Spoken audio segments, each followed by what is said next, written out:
We will begin with the king of knives, the chef's knife, also known as the cook's knife. This knife can be virtually used for 80% of all kitchen cuts. The grip is very simple. I grip the knife with my 3 fingers based on the handle, where the blade attaches to the handle, which is called the bolster. I then have my thumb, which is almost parallel to the blade of the knife, with a slight downward angle. I then have my index finger, which bends at the top knuckle and then is straight to the bottom of the blade. I make sure that the distance between my end of my index finger and the bottom of the blade is at least 1/3 of an inch to ensure safety. By bringing my hand forward, I maintain equal balance and equal distribution of the weight of the handle and the blade. That is key for control and precision. And Henckels did not overlook that feature. In fact, they have been creating the most superior balanced knives since 1731. I remember when I picked up my first Henckels about 20 years ago, and it was a magical experience. In fact, I felt that they designed this knife specifically for my hand itself. Let's talk about what size knife you should choose. First of all, there's several elements to consider. First, the size of your hand. The larger your hand, the larger knife you can generally handle. Secondly, the level of skill. If you're an expert with a knife, you can usually handle a bigger knife. If you're a beginner, I would start with a 6-inch or an 8-inch chef's knife. Third, the larger the knife, the more surface area you can cover, therefore decreasing your cutting time. But remember, the smaller the knife, the safer it is. So you need to find a right balance between covering enough area and also making sure it's safe. So those are the 4 elements to consider when choosing the size of the knife. Now, how do you hold your opposite hand? We certainly know how to grip the knife, but how do you position your stabilizing hand? First of all, you want to make sure that your middle knuckle is perpendicular 90 degrees from the board itself, okay? Next thing you want to make sure that is that your fingertips are behind that knuckle itself, never exposed.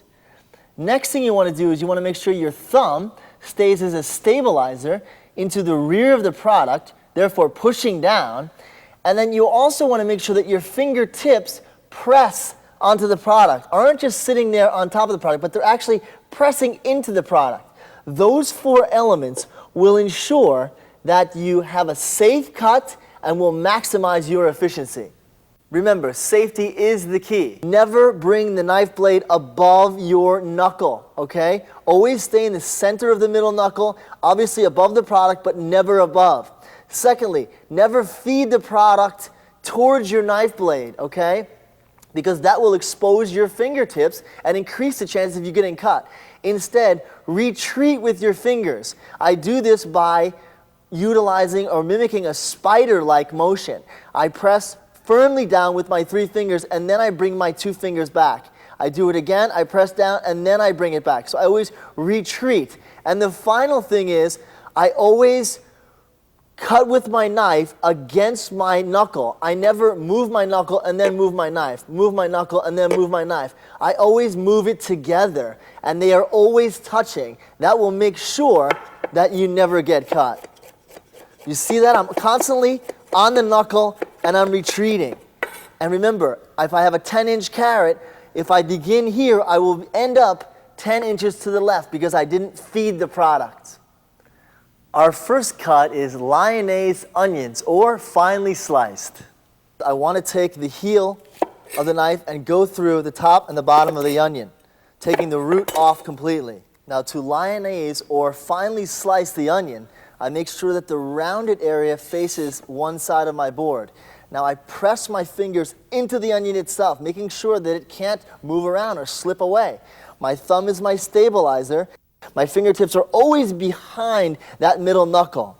And remember, I hit my knife and then I come down. I hit my finger with my knife and then I come down. I never move and then the knife. It's a together motion. I keep them together simultaneously. And I always retreat my fingers, never feed, never expose my fingertips. My fingertips are always behind that middle knuckle. And we use a straight up and down motion. on that knuckle. If you notice, I don't move away from that knuckle at all. And now, the height is greater than the width. Therefore, to ensure safety, I turn it over. And now I continue on the other side. And I retreat like a spider with those fingers. Let me do one more. Again, retreat like a spider. Never feed. Never lift the knife blade above the knuckle. Press down on the onion and keep this knuckle perpendicular to the board.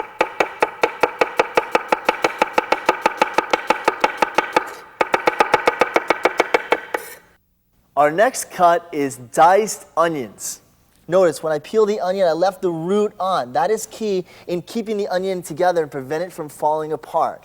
Now I utilize a stabbing and pulling motion with the onion. I stab and I pull, and I slap the tip of the knife against my knuckle before I pull it. Here we go.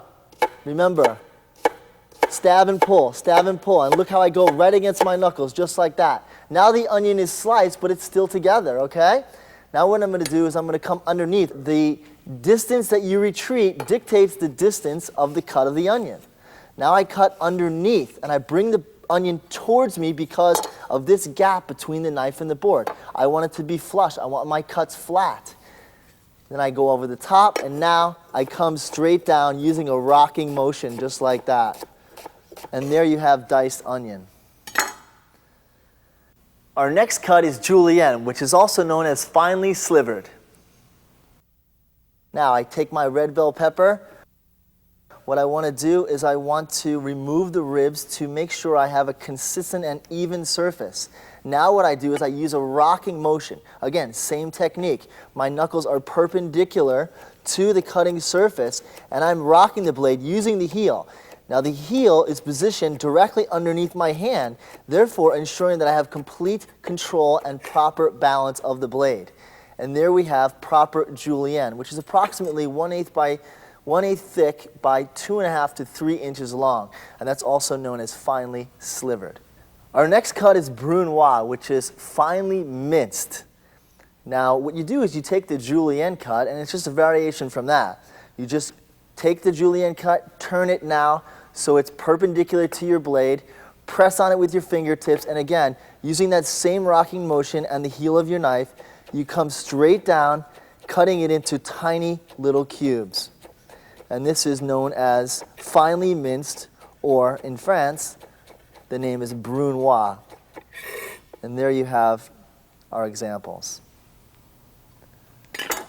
The next technique is smashing. I'll use garlic first. Now, there's a couple of rules to follow on this. Make sure that the product you're smashing is not taller in height than it is in width. Also, make sure that it's not wider than the blade of your knife. And before you come down with a tremendous amount of force, what I want you to do is just tap it lightly to make sure that you got it going and it's cooperating and it doesn't take off like a rocket. Now, once you get it to that point, what I want you to do is remove the garlic clove from the peel. Now, once you get it to that point, again, I want you to get it going. I want you to bring it towards you. So again, you have that ability for that blade to be flush with the board without any gap in between. Now what I want you to do is I want you to hit it hard. And I want you to drag your knife against it. And look at that. Now we have minced garlic, which normally takes you minutes to prepare, now done in only seconds. I'll now demonstrate the same smashing technique with ginger. I make sure that it's not higher than it is wide, and I make sure it fits underneath my blade. And before I come down on it with a lot of pressure, I make sure it's cooperating. Now it's separated to two pieces, which I'll split. And again, I will smash it into a paste. But now, ginger is very fibrous. Notice all these fibers. So what I do now is I line these up perpendicular to the blade of the knife, and then I just come down with a rocking motion again, and I mince those. So again, garlic, ginger, this technique also works for lemongrass. What normally takes you sweat and a lot of tears in the kitchen now can be done in a minimal amount of time. Now I'll demonstrate how to chop parsley or any herb. Chopping herbs is easy. What you do is you take a motion from the back and you go to the top of the herb. Then you scrape down towards you and then you go to the rear of the herb. Now make sure your hand is not pinched on the top of the blade, but actually is in the center of the bottom of the palm. And that will enable you to have control and safety. And once you learn this technique, you can then gain speed and chop a lot of herbs in a minimal amount of time. That will ensure safety as well. The next technique uses the back of the knife and is wonderful for scaling fish. Now, you're going to see these things fly around like crazy. They usually wind up in my hair. And you might want to do this technique outside before you bring the fish in, because let me tell you, it is quite the cleanup. The back of the blade works perfectly because it has a 90-degree edge and it has the rigidity to stand up to the scales, and it works wonderfully with this technique. The next technique is how to fillet a whole fish. This is a side swimming fish, fresh salmon, and it's a very large fish. So I'm actually going to increase the size of my knife. This is a 12-inch chef's knife. Now, the first thing I'm going to do is cut behind the gill area. There's a little bone structure in here.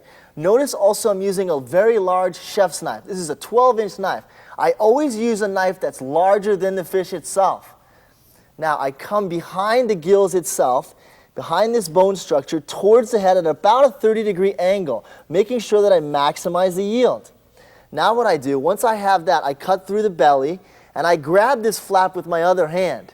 Now what I'm going to do is I'm going to come down and I'm going to twist the knife and I'm going to turn it over, and then I'm going to bring it down to the tail of the fish. Now notice you're going to hear a sound. If you hear this cracking sound, you know you're right in the zone because you've cracked the pin bones and you're riding the spine all the way to the tail. So we'll listen for that.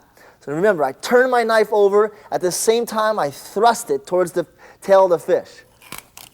You hear that? You hear that wonderful crack? I'm right in the zone. Now, I angle my knife at about a 5 to 10 degree angle down against the spine of the fish right here. And that enables I have a smooth sail all the way to the tail. Now remember, I also lift with my thumb the belly of the fish to make sure that my knife doesn't cut it out and I don't waste my yield. So remember, I guide my knife all the way back, all the way to the tail of the fish, and I remove my fillet. And I'm going to trim up this white gill or fin area as well, because we know that that's not palatable either. Trim this up so I can skin it. Okay, now we're ready to go. Now I turn the fish over. I now enter the tail. I angle my knife at about a 5-degree angle, the center part of my blade, and I grab the fish with my opposite hand. Now, stroking gently, I rock the fish back and forth, and I wiggle the tail. And I come all the way through until the head of the fish, and then I come out the other side. Now, what we do is we always remove the pin bones, and then we slice fillets always from the head to the tail of the fish. And that is exactly how you fillet a fish. The next cut I will demonstrate is how to cut fish steaks. Now these steaks contain the backbone and the spine of the fish, adding more flavor to the actual flesh. I've already taken the liberty to cut off the fins and gills with kitchen shears. Now what I'm going to do is I'm going to slice straight down through the actual skeleton of the fish and make steaks. And these cuts are fantastic for grilling or roasting, just full of flavor.